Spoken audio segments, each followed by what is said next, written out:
Welcome to the Verdin Verdict Sports Show. I'm your host, Jacob Verda. Got my guy G-Sportz with me. G, how you feeling, man? Enjoying the Thanksgiving break, bro. Ready to eat some turkey and a bunch of soul food on Thursday. Come on, man. That's the best part of the year, dog. It's one of my favorite holidays. Last week, did we get a sweep? I think we got a sweep. When is when? Come on, man. Had to celebrate. Appreciate everybody for tagging along with us this season. This is the final week of the regular season, the final preview, the final predictions, all these good little stuff. Top three. Well, we can keep the top three rolling for the playoffs. We can keep it going. So y'all not done yet. Today, talk about the Western Kentucky game. Pick your brain on it. I got a little tiny update for Lane Kiffin, just a personal update, personal soapbox moment coming up. And then I'll let you talk about Diego Pavia, man. You looked into that crystal ball, bro. I don't know. Nostradamus might be back at it again. I can't lie. Got our guy Alex Taylor in the chat. What's up, Alex? Y'all drop your comments, questions, concerns. We'll pop them up on the screen, react to them live as per usual. Let's jump into what happened Saturday, G. LSU only beat Western Kentucky 13-10. I ain't gonna lie, look, the offense has been horrible this year. I was gonna say it's been rough. It's just been horrible. I'm sorry. I just call a spade a spade. Wilson Alexander from the Advocate dropped this statistic, so shout out to him. This is nuts, bro. I had to bring this up on stream. Since the D1 split in 1978, G, LSU has never gone an entire season without scoring 25 plus on an FBS team. You're in danger of doing that. Saturday, if you don't score 25 against that Oklahoma defense, which you probably won't, it's over with.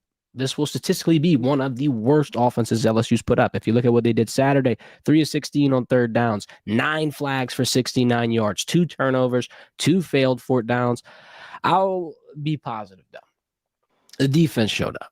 The defense did their part as much as they could. They had allowed only 10 points. I mean, they got rocky at times, but if you look into their statistics, only 3 of 16 on third downs, 0 of 3 on fourth downs. And then this one's eye-popping as hell. WKUG, 24 rushes, 0.9 yards per carry. Couldn't even get 3 feet, bro. What was your reaction Saturday, and how are you feeling for this damn Oklahoma game?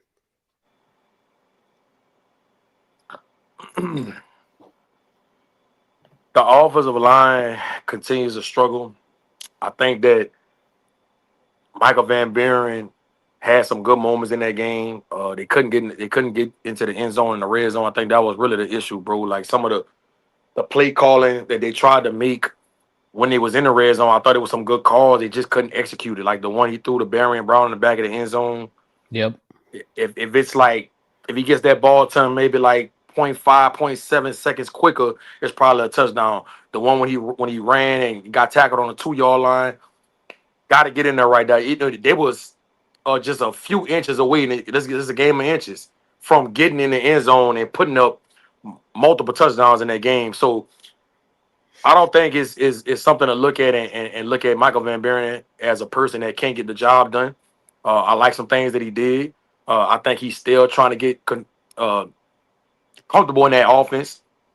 Alex Atkins and the offensive coaching staff is still trying to get used to what he's good at, what he's not good at. But I think ultimately, like the defense has been the bright spot of the whole season, bro. Besides those 2 games against Vanderbilt and Ole Miss, the defense has been played lights out. I talked about it in the segment on Friday that they had to get 2 turnovers or more, and they did that. 2 interceptions. They had 7 sacks, 6 sacks, something like that.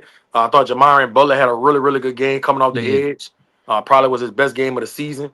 But I think that going into this Oklahoma game, they need to look more into going to some empty sets. Because you could tell that Western Kentucky and probably when they play Oklahoma, they're gonna try to send a lot of different pressures at Michael Van Buren because they know he's not all the way comfortable with the offense, bro. But I think when they go empty, he can determine where the pressure is coming from, and he can check it down and make those high reads. So I think that's going to be something they need to really consider going into this game against Oklahoma. But I like Michael Van Buren, bro. I really do. I think he could be the quarterback of the future. I think he kind of reminds me of Trinidad Chambers. Just my personal opinion. So if Lane Kiffin ends up coming, we could see another resemblance of Trinidad Chambers in year 2 for Michael Van Buren. Another rendition. They had 5 sacks. Jamari Butler had 2 of them. DJ Pickett got in there and got 1 at a pivotal point. Man, honestly, shout out DJ Pickett because that was somebody that I wanted to see have a nice game. And then I know we wanted to see Trudez Green get active. He got 6 catches. He got a touchdown. I mean, it wasn't the flashiest game, but then Harlem Berry, 18 carries, 80 yards, 4 yards per carry, had the long of 25 plus. Had a crucial fumble in that fourth quarter that could have put him in a bad situation. That That was Western the scoop for the Kentucky, score, right? yeah, if Western Kentucky get that onside kick, man, we might have Troy State all over again. And from a broadcast standpoint, I don't know if you were watching it live, bro. They showed a Kenzel Kelly play, the little moment where he was doing the free BK stuff, and then boom, that was right after, bro. Everyone was clipping that, saying it's LSU in a nutshell this season. I Yeah. was like, man, that couldn't be a worse time and spot. For Oklahoma, though, Frank gave us a little glimpse. He talked about the injury report. He not really sure if Nuss going to play. We talked about this last week, though. It's like the stock, it can only get way, way, way worse. It's not getting better. One game is not going to change everybody's mind. I mean, I just think it can only hurt you at this point. That's my take on it. So rather be safe than sorry, Nuss. I'd sit this one out. Tyree Adams, Braylon Moore, Ori Williams are all doubtful for your offensive line. And this is really the worst week for that to happen, bro, because Oklahoma's defense is insane. Obviously, we saw what they did to Alabama, who, got LSU's number in the end. Frank also said this. He don't really see a clear weakness in that defense. And there's just a lot of talent at every level, a lot of depth at every level. And then I feel like just with how long they've been able to have this output, it's consistent at this point where I feel like I can expect it from them every single week. Like a lot of defenses, I think they specify, or they specialize in one area where a team can kind of stretch them or make them sweat. I just don't know the area where you're going to make Oklahoma sweat. What do you think? Brent Venables, man, has been one of the best defensive minds in all of college football, going back to his days at Clemson, bro. And he brought that same mantra, that same mentality to Oklahoma. And just like Frank said, they don't have any weaknesses on the defense. They D-line, violent, linebackers flying to the ball. The secondary got a lot of length. They have ball skills. They can run. So they're gonna have their work cut off for them against Oklahoma. The good thing about it, Oklahoma's gonna have all the pressure on them on Saturday. Yep. LSU going into this game with nothing to lose, bro. No pressure at all. They can go out there and play free. I think that could play in LSU's favor. Mhm. Nah, they're still gonna have to go out there and execute. But I think LSU will have a chance in this game, bro. I would have to really dissect this game a little more as we get deep into the week to get my prediction. But as of right now, I wouldn't look at this and say Oklahoma just gonna blow LSU out when they come to Norman, bro. I really think LSU could be a dangerous team because they have nothing to lose. And I feel like we've seen that in a couple of schools. Like Florida, you kind of saw that in Arkansas. We were a little worried about that. I'm trying to think. Iowa, USC, we were kind of talking about those. I mean, yeah, it does change the mantra of an entire team. I mean, the thermostat gonna be a lot different in a team that ain't sweating, not worrying, don't got Yeah. pressure, that much standards. I mean, it is a different bit. If I'm Some Coach dogs Frank, come out with it. I'm putting this on the whiteboard as soon as you walk in the building. Spoiler. I'm putting it in all caps. I'm trying to spoil Oklahoma's season. Because if they lose this game, they not going to the playoff, bro. Nah. And Brent Venables knows that. He knows this could change the whole direction of his program. Oklahoma has been an underachiever, even going back to when Lincoln Riley was there. They had some good teams, but they never got to the pinnacle. He knows this could change the whole trajectory of this program. And so I think it's going to have a lot of pressure on him. A lot of pressure. I'm putting spoiler alert everywhere around the building. Just like they was putting 1-0 with the Clemson Paws everywhere. Yeah. I'm doing the same thing this week if I'm Frank Wilson. He going there and beat Oklahoma, bro. Nah, look, I think him getting the job that ship is sailed. But I think it could put him in position to be a candidate for the Tulane job. Oh, damn. Imagine if you would have 2 LSU coaches with their name in the hat at that point. Because Blake Baker going to be in there. I'm telling you. In that conversation. Look, Coach Frank, I think he's 4 years away from retiring, right? So he doesn't want to leave the state. That Tulane job come open. His name could be a hot name if he can go to Norman, Oklahoma and be a spoiler. Yeah, no, 100%. I'd agree with you. We got a lot of interesting things on the horizon here for college football because I feel like the Clemson game, you held them to 10 points. You had the second half shutout. The offense didn't have to score. Buku, you scored 17 points and you walked out of there. You only had 2 touchdowns. So, I mean, look, if you could just reach for it a little bit, Michael Van Buren, maybe hit your Des Green one more time. Ramos goes 3 for 3 and you get them 2 turnovers. I can promise you this. They're going to empty the clip on Saturday against Oklahoma. They're going to empty the clip, bro. Every trick play, every formation or personnel changes that they ever thought about doing throughout the course of the course of the season that they might have not did, they gonna empty it on Saturday, bro. They gonna throw some things at Oklahoma that they never seen on film. I'm telling you, LSU going on there with nothing to lose. Oklahoma better be careful. Yeah, yeah. Spoiler alert, man. Now you're making me want to go. I might have to buy a damn ticket, bro. Might have to saddle up for a road trip, though. Let's switch gears. Talk about the coaching carousel. I got one quick update for you. Mike Norvell staying at Florida State. We talked about it before the stream, G. Too many teams trying to hire a head coach. Why would you try to join a party? And you not even the best team in your state. G, they not even in the top 3. You got Miami, you got Florida, you got South Florida cutting up. Florida State, they lacking right now. So this is the safest spot for them to be in, because if they fired my guy, Mike Norvell, I don't know who they go hire and replace him with. I don't know what analyst said it, but they were saying, all right, cool, you want to fire your coach? Who are you going to hire? That's the question. Who are you going to hire? It might have been Kirby Smart that said it. I'm saying the analyst. Either way, great question. And this makes sense as to Mike Norvell staying at Florida State. What's your take on that? To me, I think he's weared out his welcome at Florida State, bro. I get it. You don't want to be another program in the country that's looking for a head coach because they got so many vacancies. Mm-hmm. But I think what you're doing is you're selling the fan base short by bringing Norvell back, right? I think over the last couple of years, he's lost the pulse of the team. Ever since that Jordan Travis team, when they missed out on the playoff, it just hasn't been the same, bro. When you look at that roster they brought this year, me and Jalen Lucas was talking before the season, and we was talking about personnel and how good they could be and things of that nature. And I asked him a straight up question: do you think this roster is better than your last year's roster? And he said no. So, in my opinion, if you at Florida State and you can't put a top tier roster out there on the field for the second straight year, I think you got to look at the head coach and you got to look at what they're doing internally, bro. And I don't see it getting any better. I thought Castellanos started off really good against Bama this year. But as the season went on, he got worse and worse.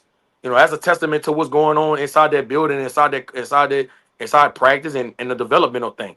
I thought that when you look at the receiving core, I'm used to Florida State having top-notch receivers. I didn't see that this year. I really didn't. When you look at the defense, Earl Little, I forgot the D lineman name on that's probably gonna go in the top 3 rounds. But when you look at the defense, they just don't have those dudes that you used to Florida State having. And I think him coming back next year, I don't see that roster getting too much better.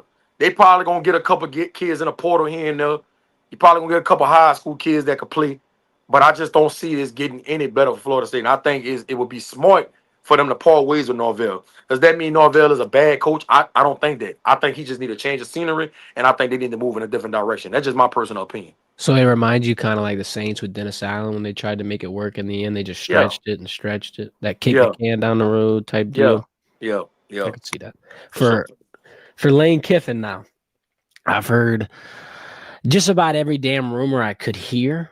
And obviously, message boards, not trusting them. I know everybody loves to get excited. I feel, G, that the obvious answer is sometimes the one that's just not going to happen. The obvious answer to me right now, or to a lot of people on Twitter, a lot of people are saying that Lane Kiffin is going to leave and go to LSU, and I'm just feeling the opposite. I'm feeling like he's going to stay at Ole Miss. I can't lie. Game day came out. Pete Thamel was saying pretty much what we were hearing. They're going to try to make him the highest paid coach, $13 million a year. Nick Saban came out on the game day panel and said 2 things, and I agree with both of them. The first thing he said was Lane needs to coach in the college football playoff regardless. You got to think about the players. And I agree, too, because Lane was saying that the ultimatum wasn't even true. So who knows? Did it happen? Did it not happen? If it did, it only happened out of desperation. It only happened out of them trying to be like, Lane, please let us know what's going on. Like, I doubt they were really going to consider that because, unrelated, but Florida State losing the pulse of the locker room. This could make you lose the pulse of the whole damn team, the fan base, the boosters. I mean, everybody, bro. This is a confusing decision. So it's a no-brainer. He's got to coach that team. I agree with that. Then the second thing Nick Saban said, there needs to be a window or like some type of regulation on when you can meet with these coaches. In the NFL, there's a certain date, a certain time. If you get into the playoffs, you got to lock in. You got to be with your team. Obviously, you're going to have to handle all that after everything's done with the season. I agree with that at this point. We're watching reform with the transfer portal. I mean, I just think this is the next thing to be able to fall. What's your take on that? I kind of agree with some of the things that Nick Saban said, but if you push the dates back, then you got to push the National Signing Day back. He did say that too. He did. Then you got to push the transfer portal back. Mm-hmm. They're going to have to make so many changes if they do that, that I don't know if it will be conducive to making everybody happy. Somebody, you can't make everybody happy in this situation, bro. Somebody going to feel like they getting the short end of the stick. Mm-hmm. Whether it's the recruits, whether it's the kids in the portal, whether it's the coaches, whether it's universities, somebody gonna feel like they getting the short end of the stick. So I don't think it's no right or wrong here. I will say this about Lane Kiffin though, man. I think that Florida and LSU should be trying to hire Lane Kiffin. Mm-hmm. I will not disagree to that, right? I think that he deserves to be the leading candidate in for both of those jobs. Having said all of that, I would not allow Lane Kiffin to keep kicking the can down the road on me, right? This is LSU. This is Florida, right? This is not Oklahoma State, Nope. right? This is not Stanford, bro. Arkansas, Auburn. This is not even in the same stratosphere. And I'm trying to figure out why so many people from the LSU fan base, the Florida fan base, and even people in the media, why are they acting like this Lane Kiffin hire is going to be a can't miss hire? I just don't look at it that way. You know, when I look at Lane Kiffin, I think that he's a really good offensive mind. Yep. I think he has done a hell of a job at Ole Miss. He has made Ole Miss one of the most prominent teams in the SEC over the last couple of years. Kudos. But he's never been to a SEC championship. He's never been to a national championship. He's never been to the playoffs. He's 13-25 against ranked teams in his career. He's 5-6 against top 10 opponents since he's been at Ole Miss. Well, I know what somebody's rebuttal is going to be. Well, if he go to LSU or Florida, he's going to be able to get some top tier players, and you won't have that same situation when he goes against these top 10 opponents. I don't know about that. Because when I look at that Ole Miss team from last year, loaded with talent. They went and got the best players money could buy in the portal. 100%. You talk about the defensive side and you talk about the offensive side. This team is actually less talented than last year's team. Let's be real about this. If I'm LSU, right, I am on the phone with Eli Drinkwitz. That's who I'm on the phone with, bro. I'm on the phone with Eli Drinkwitz. I'm having serious conversations with him. I'm coming up with a contract to see, you know, if he would consider coming, which I really think he would. I mean, Missouri and LSU is not even comparable, right? Eli Drinkwitz is 7-14 against top 25 opponents since he's been there. He's 28-8 in the last 3 years at Missouri. This is Missouri now. This is Missouri. This is like the third, in my opinion, this is like the third tier of this is a third tier type of school. We talk about SEC. It would have been in the same breath as Kentucky, Vandy before all this turnaround. Yeah, so to me, I think what Eli Drinkwitz has done in Missouri is more impressive than what Lane Kiffin has done at Ole Miss. Don't shoot the messenger. That's the facts are the facts. And I think Eli Drinkwitz has done a really good job when you talk about recruiting. Getting kids to come to Missouri, bro, is way harder than getting kids to come to Ole Miss. Because it's still a South. It's still a South. You still in the middle of Bama, Florida, Georgia, and Louisiana. Like, you getting all the cream of the crop when you in Mississippi. And you got some good kids in Mississippi. Bro, we talking about Missouri. Missouri don't be having top tier talent like that. Yeah. I got a cousin that stayed out there for 10 years, and he told me how the high school football out there is mediocre at best. I'm just saying. Now, I know Luther Burden came out of Missouri, right? But that's an anomaly. That's not common. Right. So why Eli Drinkwitz is not a hot name in his coaching carousel when you talk about Florida and LSU? right? I know his name has came up, right? I know he's been talked about, but he should be talked about for this LSU and this Florida job just as much as Lane Kiffin. Lane Kiffin hasn't done anything, bro. If this was Urban Meyer, who has won national championships at 2 different places, Nick Saban, who is arguably the GOAT of college football, I can see all the hoopla. I can see you watching your phone round the clock. I can see you not even being able to get sleep at night because you're trying to see if he's coming. But all this hoopla about Lane Kiffin coming to LSU or Florida, I just don't see why people making such a big deal. Again, don't misconstrue what I'm saying. I'm not saying I wouldn't be going to the Lane Kiffin. I'm not saying he's not deserving of the LSU or Florida job. I'm saying that Eli Drinkwitz should be getting just as much coverage and just as much of a chance to get these jobs as Lane Kiffin. That's all I'm saying. What do you think about Clark Lee then? Because I do look, I see where you're coming from, and I agree because this is not a saying Eli is over Lane type situation. It's a looking at what you got, what you doing, what you got. And I feel like Clark Lee could be put in that situation as well because Vandy, bro, if they win against, I think it's Tennessee or Mizzou. Shit, it's Mizzou. If Vandy beats Mizzou, bro, they 10-2. They're going to the playoffs. And then last year they had a decent squad. So you do got some coaches that are sleepers right here. I'm gonna tell you why I'm not a big fan of Clark Lee coming to LSU or Florida. His personality, it just don't seem like it will fit, how we do things down here in the Bayou. You feel me? Yeah. Eli Drink would seem like he would fit in right away. At Florida or LSU. I just think it's more of a fit thing. Not to say Clark Lee is not a good coach, because I think he's just as good a coach as Eli Drinkwitz and Lane Kiffin, especially for what he's doing in Vanderbilt. I think that he has the most impressive resume when you talk about being at a school who doesn't get the top tier talent. You got to put him probably number one over Lane and Eli Drinkwitz.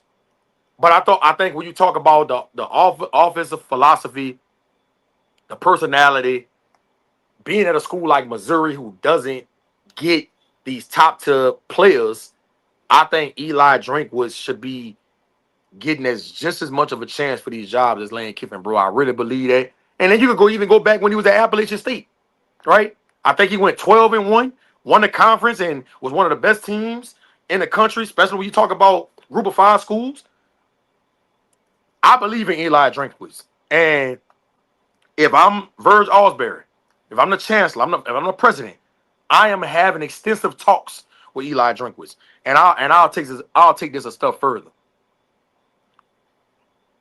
You won't have to make him the highest paid college coach in the country to get him to come to LSU, right? You want his buyout won't have to be astronomical like you did with Brian Kelly and like you're going to have to do with Lane Kiffin, right? You could probably make his contract more incentive-based than anything.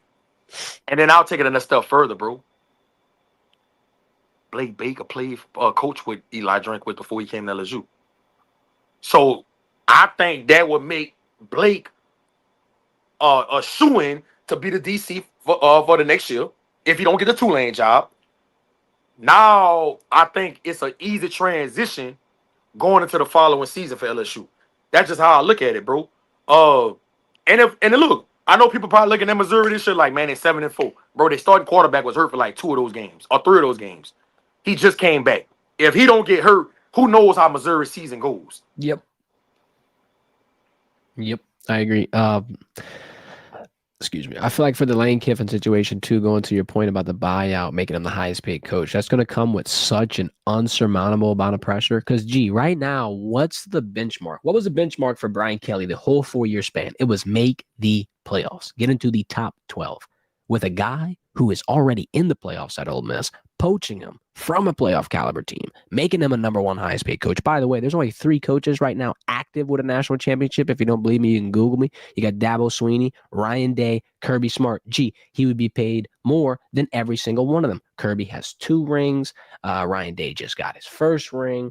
It would be an interesting situation that I think would then turn into Lane Kiffin having to win a national title within a 5-year span. And I just don't know if that's the type of pressure you want to put on a coach because, to your point, you will buy out your 3rd coach in a row. And I don't know how bad of a rabbit hole that puts you down into. And I think people have to heavily consider that.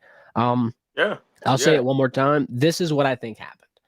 I think it's very similar to what happened with LSU losing Bryce Underwood. And everybody, Coach Kelly included, the $1 million match. Come on, everybody, let's get the NIL money together, the Bayou Traditions Collective. And it worked. They got a nice portal class. They hit on damn near every defensive player, not many offensive, but either way, they were able to execute in the portal and get resources. I think Lane Kiffin held Ole Miss's feet to the fire. And someone said this in the chat. Talking about why did he delay signing the contract right here. If Lane was staying, why not sign the contract? Because he's causing problem if he stays. Leverage, buddy. Leverage. It's about making them think you're going to do something they didn't think you were doing. Ole Miss might have thought Lane's good. Like, oh, we're going to extend him. That's all we need to do. We don't got to do shit. We don't got to keep boosting up resources, nothing. Lane makes them sweat, go and talk to top-tier caliber teams with top-tier resources to make him or Ole Miss think, I want to go to a place with the top resources. So match me.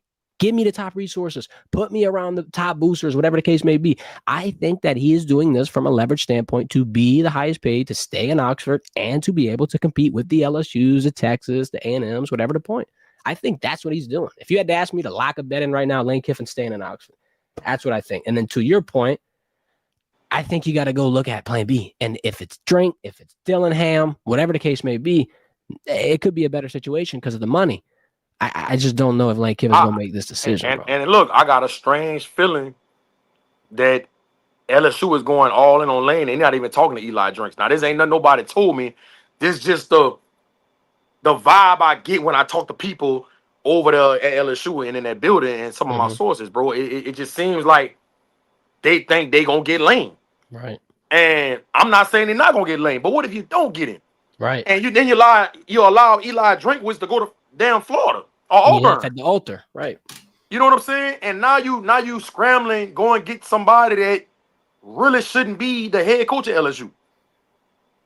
They gotta be very mindful on how they handle this situation, bro. If it was me and you gonna make me wait this long, man, I'm talking to plan B, plan C, plan D. Right. I'm gonna have all my ducks in a row. I'm not gonna allow you to just keep me hostage like this. You're just not gonna do it. And I agree with you, bro. If I'm Lane, if the AD has came out and said they're gonna match salary, which I don't think this is about money with Lane. I don't think he cares that much about being the highest paid coach in all of college football. I don't think this is about that. No, I think he wants to be the new Bama of the SEC. I think he wants the resources, and he wants to be able to go get any player he wants, and he don't want money to be an object. Yep. For what I've been hearing, Ole Miss has told him they're gonna be able to do that. So in my mind, why would you leave Ole Miss? Exactly.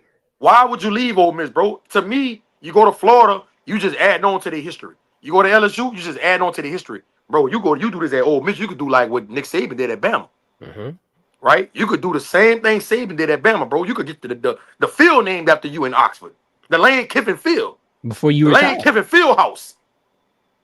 I'm just saying, I think when you talk about legacy, he could set himself up more at Ole Miss for his legacy wise than he could at LSU or at Florida. Yep. And I just don't see why would you leave if they say they're gonna give you anything you need for as NIL wise to be able to go get players. I agree, and and a key element to all of this too that people might realize or they might not realize. Matt Bowers, the dude that owned all the car dealerships in Louisiana, right? He's an Ole Miss alum. That's who plane Lane Kiffin been using to fly back and forth to Baton Rouge and to Florida. You think Matt Bowers ain't involved in this sweepstakes, trying to make sure he keep Lane in Oxford? He ain't doing LSU no favors. Nope. So I think all that's coming into play, bro. And Lane is a very strange guy. I think he already made his decision. I think him and his agent, Mr. Sexton, they already know what he's gonna do. They agree. playing this out. They playing this out like the Young and the Restless, right? Mm-hmm. And they doing this, bro, because they like all the attention. Exactly. And I don't see anything wrong with it, but I'm gonna be honest with you. If I'm Ole Miss fan base and he does decide to leave, bro, if he ever comes back to that stadium to come coach, I don't know if he can make it through the tunnel. I don't think he can make it through the tunnel. I don't even know if he would make it off the bus. he will need so much security In a bubble. if he holds them hostage like this and then leaves. And then if they don't make the 12-team playoff, bro,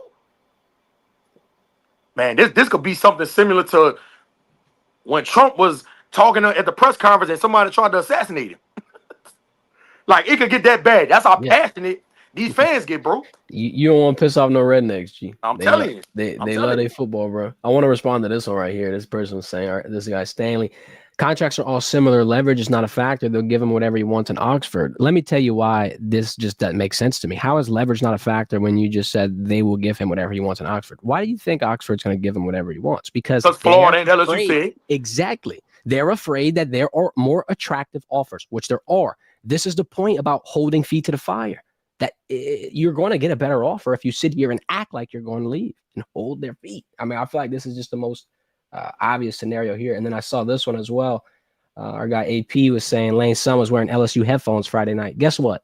Calculated move. Do you think for 1 second, G, that Lane Kiffin doesn't know? I know this sounds crazy and like a little bit of a helicopter parent, but bro, Lane's overseeing what that kid is posting. I'm sorry. He has to be. You're Lane Kiffin, bro. Your kid is a recruit. You are in a coaching negotiation. If your son comes out with LSU headphones, I just don't think you would allow him to do that without a motive. There's always a message, I think, being sent on social media. If Lane tweets, there's a message. If Landry Kiffin posts a TikTok, bro, there's probably a message behind it. All this is chess moves. The Jimmy Sexton being the agent for every single top coach is no mistake, bro. He's a smart guy. Every move is calculated. That's what I think. But I'm going to be honest with you, dog, and I know LSU fans don't want to hear this.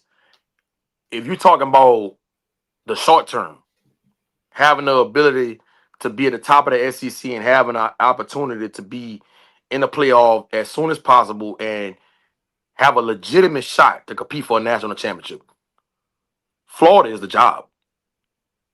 Think about it. DJ Lagway come back. The starting running back, Jaden Ball, number 13, he comes back. Them two true freshmen at receiver, Dallas Wilson and Vernell Brown, they come back. They got a plethora of guys on that defense that was freshmen and sophomores. They coming back. And I don't talk about the recruiting class. I know Napier got fired and some guys probably on the fence right now, but it's still Florida. And if Lane says he's going to Florida, a lot of those commits gonna stick. Mm-hmm. And then you're gonna get some other guys in the portal that's gonna want to come along. I'm gonna make a bold statement. If Lane Kiffin decides to go to Florida, which I don't know why people saying Florida don't have a shot in this. I just don't know why people saying it. But hey, that's neither here nor there. If he decides to go to Florida, I think Florida is an SEC championship next year. I think they make the 12-team playoff. I think they have a legitimate shot to win a national championship in year one for Lane Kiffin because of the way the roster is set up. Because LSU is going to have to replace Buku O-line, quarterback, wide receiver, D-line, DB. Like, there's going to be – and look, bro, if you lose Witt and Perk, linebacker, throw that in there. So, I mean, there will be a turnaround, period. LSU fans got to be realistic. Lane come to LSU, they're not winning the SEC next year. It ain't going to happen. It ain't going to happen. I feel like the classic mindset, and I respect it. Like, I'm not trying to say it's wrong, but there's a lot of bias that goes into the mind of an LSU fan or a college football fan in general. Yeah. Because right now, everyone's telling them that Lane Kiffin is the best coach right now available. And to their point, it could be accurate. However, the best situation... It's super arguable. That's super arguable. And I was about to say that the best situation now is going to be the conversation that has to be held, because is it worth putting all that money there if you're going to have to put buku money in the portal and buku money into getting a coaching staff, and you have buku money going to Brian Kelly? So there's a lot of factors here that have to be considered, because it is more than meets the eye. Then also, I don't want to take it here, but like Verch has been a part of hires. He hasn't hired. He is the chief. He's the executive. This is his first time doing it. Gee, I'm doubting that he wants to go out, make such a bold, brash decision that now puts him in the same breath as Scott Woodward. Look how they treated him after 2 wrong hires. And then, he got the Jay Johnson one right, and he got the Kim Mulkey one right. But he got Scott Woodward wrong, and he got Jimbo Fisher wrong, and they had the huge buyout. Then he got the Brian Kelly one wrong, and they had the huge buyout, and it was over with. You don't get many mistakes in those executive decisions to be able to put someone in a chair or whatever the case may be. He's going to be very careful with this one, in my opinion. And I think you do have to consider, is this risk too much? And then if he leaves you at the altar, bro, who is your plan B? And that's the scariest part. That's why I would signing day, and that's why I would be flying into Missouri or having Eli Drinkwitz fly into Baton Rouge, and we would be having some legitimate conversations, bro. But dog, Can you imagine? Think about this. Lane said this early in the year. He said, I think, was it SEC Media Day or it might have been like during fall camp. He talked about how Florida had arguably the most talented roster in the SEC. He said this, right? Florida defense, probably the top 3 in the SEC. Can you imagine if Lane Kiffin was in charge of that offense? Florida will probably be sitting at the top. Florida probably be doing what Texas A&M doing. So, in my mind, bro, Florida is the job that I probably would really be trying to pursue if I'm Lane Kiffin, dog. Dog, I'm telling y'all, they would be in the SEC championship and have a legitimate shot at a national championship in year 1 for Lane Kiffin, dog. I'm telling y'all, LSU fans, do not drink the Kool-Aid. As good as an offensive mind Lane Kiffin is, it ain't happening in year 1 at LSU. It ain't gonna happen, bro. I'm telling y'all, it's too much they gonna have to do. Yeah. And then the schedule, bro. I mean, look at the schedule next year, too. That's another thing that we got to consider, bro. I'm about to pull this up because I know you playing Texas. You got Clemson at home. You're going to have some interesting games. And I'm not trying to say you ain't winning them. I'm just saying you got Clemson, you got Bama, you got Texas, you got A&M, all in Baton Rouge. So okay, and then look, Lane already familiar with Florida. He coached at Florida Atlantic, so he know the whole state. Brother, hold up. The last 2 away games for the SEC is Ole Miss and Tennessee. Oh my God, cinema. He would have to head back into Oxford, and he would have to head back to Neyland. Neyland's already cool. He got water under the bridge. He don't really care about that, but he would have to pull back up to his last 2 head coaching destinations. Or 2 of the last 3, whatever it was. Oh my God. Cinema. Yeah, my gut's telling me I just don't think it's happening. Now, everybody's gonna hear us say this and they're like, man, y'all really don't want LSU to get Lane. Like, what the hell? No, man. If you see, a lot of people in this world are not good listeners. And the second thing is, a lot of people in this world don't have good comprehension skills. And if you heard anything we said in this on this episode that would leave you to believe that we don't think Lane should come to LSU, you tripping. I'm just being a realist. If Lane Kiffin was my partner, or if I was Jimmy Sexton and that was my client, I would say, what's a better job, Florida or LSU? LSU. Which job gives you the best opportunity to win fast in a hurry? Florida. And then what would you tell him to do in terms of leave or stay? Because I think I would tell him to stay, to be honest. That'd be my. I would. If I was his agent, I would not have a problem with him staying. I really wouldn't. I wouldn't try to convince him like, man, you need to leave, man. This is old. I mean, 10 years ago, hell yeah. Right. With first thing smoking. But times have changed, bro. Again, it's not about how much they gonna pay him. And people got to stop bringing that up like that's a big deal because it's really not. Don't get me wrong, he won't be compensated, but that's not the end all be all. Right. He wants to have a legitimate opportunity to get the best players money could buy. That's his focus, bro. And the AD from Ole Miss promised him that they will be able to do anything LSU and Florida does. So it would be hard for me to try to convince him to say, man, you need to leave Oxford. Yep. Legacy-wise, man, you could... Bro, we could name I said we could name a stadium after him. We could name a damn street after you. Kiffin, look, matter of fact, I could take it a step further. Man, we could name a whole county after you. Kiffin County. Kiffin County. Man, where you staying at? Where you stay at your freshman year? Kiffin County. Bruh. I'm telling you. This person popped up an interesting statistic. Lane went 5-5 his first year at Ole Miss. It was a COVID year, he's saying. I give him some grease for that. It'll be Eli Drinkwitz. I'm telling y'all, that's who LSU need to be pursuing right now. In case they get left at the altar.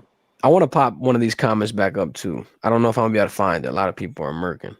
Someone was saying about the brand. They were saying LSU has a bigger brand, and Lane wants the brand. The brand. Dude, Lane Kiffin has his own brand, bro. I was about to say that goes into your comment. Is that okay? You're going into LSU's brand. What if he wants his own? Like, what if he doesn't want somebody else's brand? Bro, he got a whole slogan that everybody's saying down there. Come to the silk. He has brought swag to Ole Miss, bro. Man, nobody been talking. Man, Ole Miss ain't never been this talked about. Right. He don't need LSU. LSU need him. Yeah. Y'all got this twisted, bro. This Lane, I'm telling y'all, Kiffin County. Kiffin Yeah. County. I don't know, bro. I think that LSU fans are getting lost in their emotions. They overzealous. They want Lane Kiffin so bad that they can't see the big picture right here. That if you put all the chips on him, there's a time, G, where you go all in and you get slimed and you get nothing left with the dust. Just a Yeah, felt on the poker table. and look, regardless of who gets this job at LSU not gonna be a legitimate contender next year. I just don't see it. I could be wrong about that. I just don't. That's just me being a realist, bro. Michael Van Buren coming back, Colin Hurley out the program. The rest of the quarterbacks on the roster are walk-ons. Harlem Barrett coming back probably should come back, especially if Frank Wilson is retained. Yep. Caleb Jackson probably gone. Yep. Caden Durham, I'm 50-50 if he comes back. Receiving Cole Baron Brown gone. Xavier Thomas gone. Chris Hilton for sure gone. I don't think Ball Sharp has any more eligibility, right? I don't think so because he had Buku time at Southeastern. Yeah, he gone. All right. The offensive line, I don't think the offensive line will be as bad as it is this year, next year, because a lot of those guys are young. They'll have that experience. So I think they'll be improved. Defensively, bro, you're losing Mansour Delane. You're losing AJ Halsey. You're losing Tamarcus Cooley. You lost Ashton Stamps. Pyburn, good. You're losing Pyburn. You're losing Patrick Payton. You're losing Jacoby and Guillory. You're losing Wes Weeks. Did you say AJ Halsey? Yeah, I say AJ Halsey. Yeah, You're losing bro. Harold Perkins. Bro, they going to have to do a whole remodel, a whole remake to this roster. You're not going to be a contender next year. Even if Saban was to get the job. It ain't happening, bro.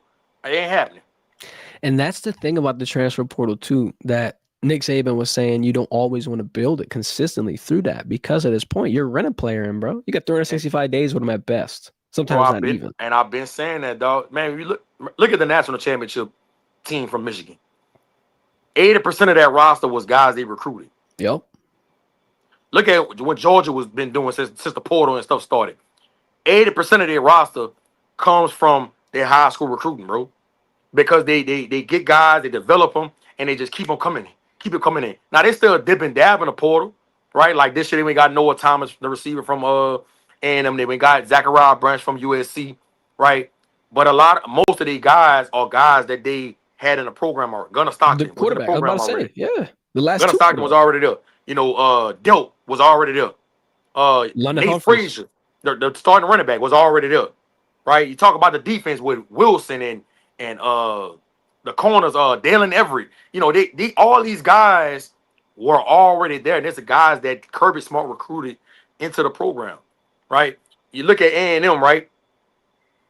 Different. That's probably an uncommon team that has a lot of portal guys and guys that Mike Elko didn't recruit because this is only his second year, so that's not his guys. A lot of them not his guys. Some of them are, like Marcel Reed was already there when he got there.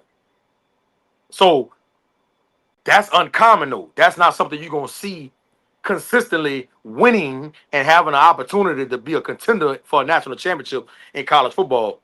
You gotta stick to getting these high school recruits, and you know, I don't blame Brian Kelly for what he did, going all in the portal, because he knew in year 4 he had to get it done, and he had a lot of pressure on him. So I don't blame him for that.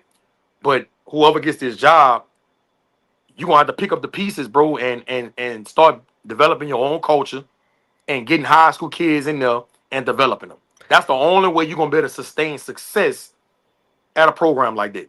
Yep. I said this preseason when we were doing our predictions right around the Clemson game.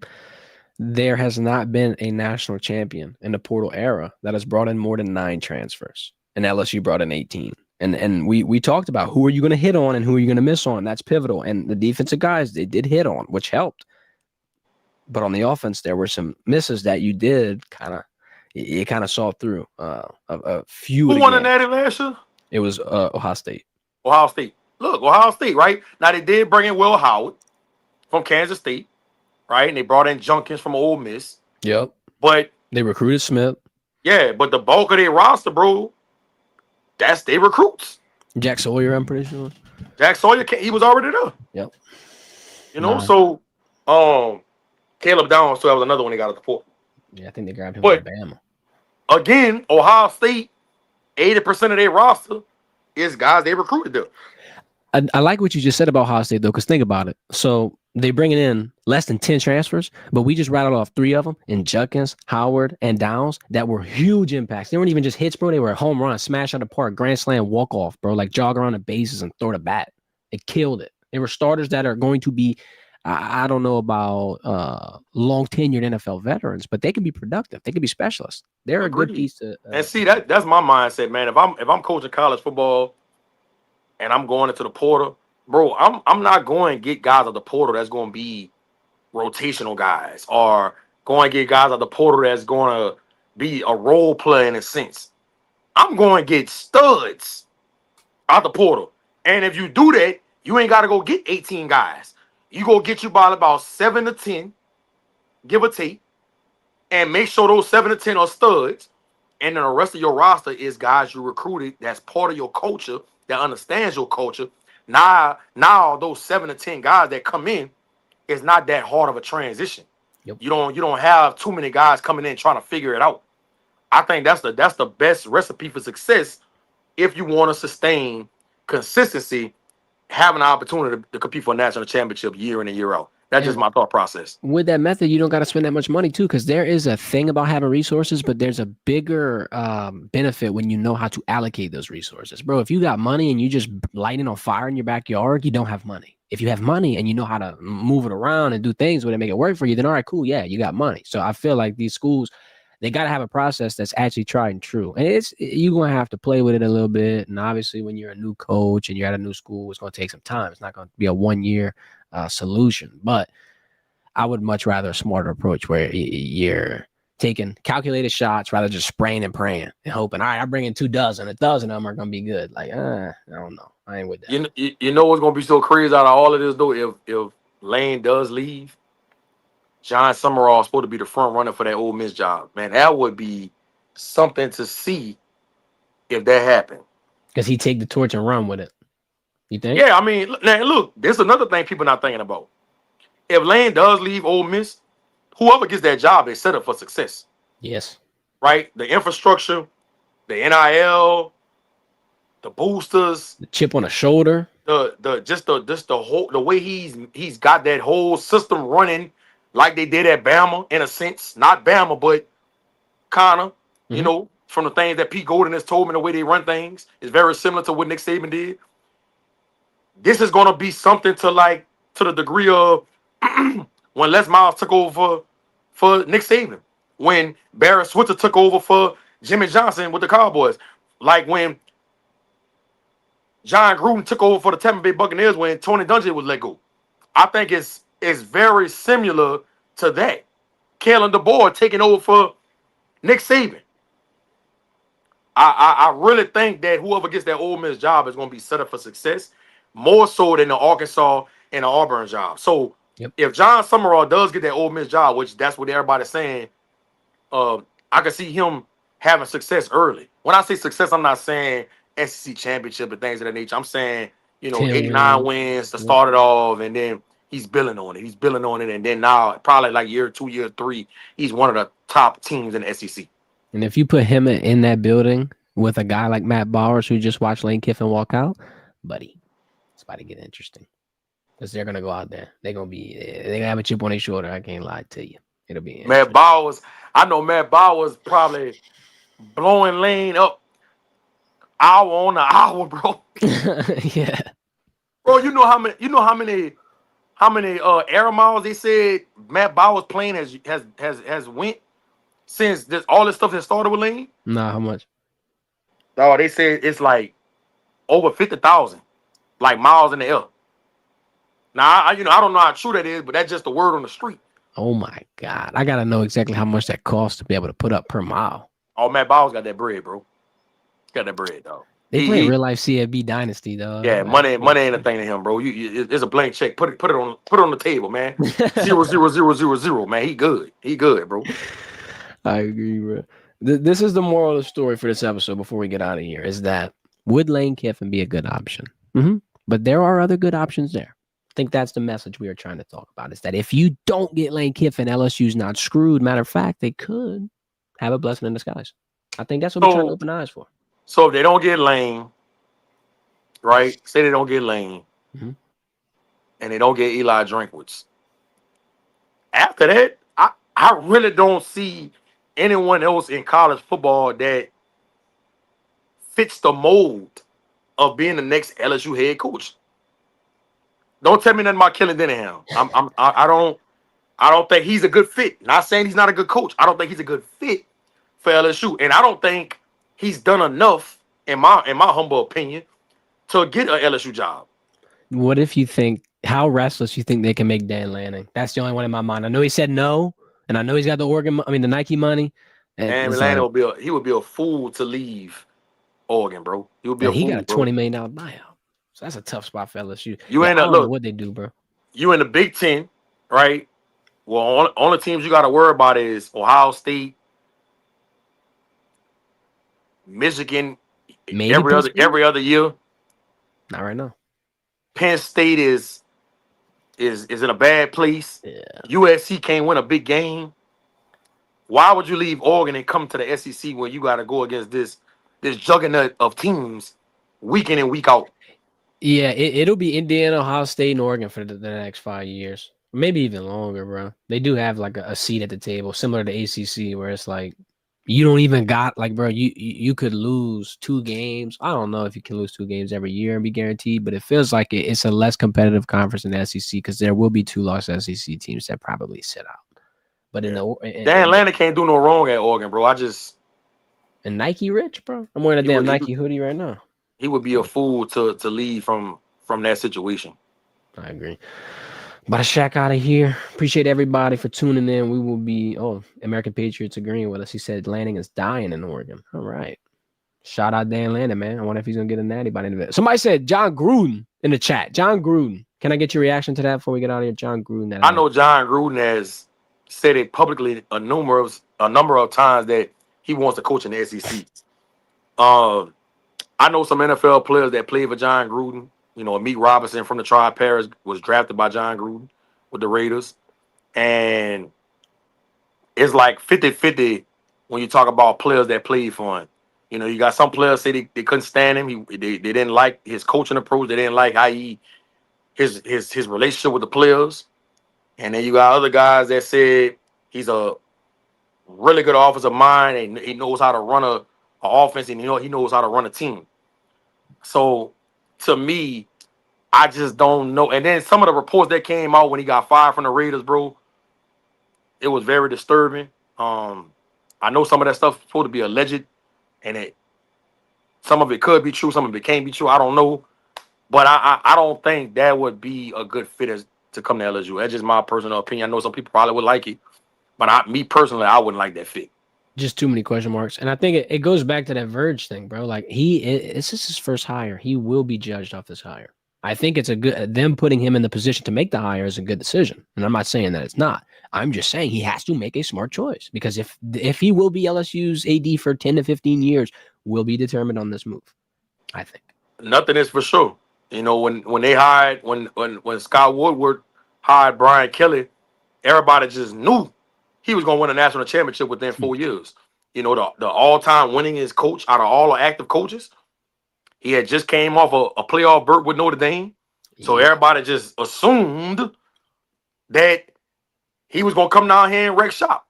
But again, and I wish I could play back these segments from when Brian Kelly got hired. I said it from the beginning. I thought he was a really good coach, but I didn't think it was a good fit. And that matters. Yeah. When you talk about this job, bro, especially in the South. And Morgan Spills alluded to it, bro. He said, you could be a good coach. You could have all the X's and O's. But you got to understand Louisiana. You got to know that we different. We're a little different down here. And you got to understand how to adapt to the culture. And you can't pretend. Because if you pretend, people will find out really, really quick. And when people start seeing that you're not as real as they thought you were, it's like silk and polyester. It's silk and polyester. When you mix them together, you get a big bad rash, bro. Like you gotta get the right fit as well as a good coach. It gotta be the marriage. It gotta be a good marriage, bro.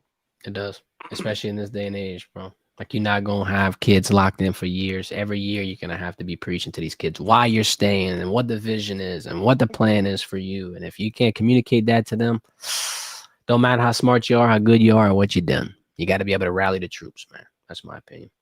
True Well, story. G, appreciate your time. We're gonna be back in here Wednesday at 1:00. Thanksgiving week, man. Thanksgiving week. Anything you want to say to the fans before we get out of here, bro? We got a nice little audience. Man, I'm looking forward to my mother's smothered okra on Thursday, man. Man, if anybody that's watching, bro, I am a smothered okra advocate. One of my favorite things to eat, especially for Thanksgiving.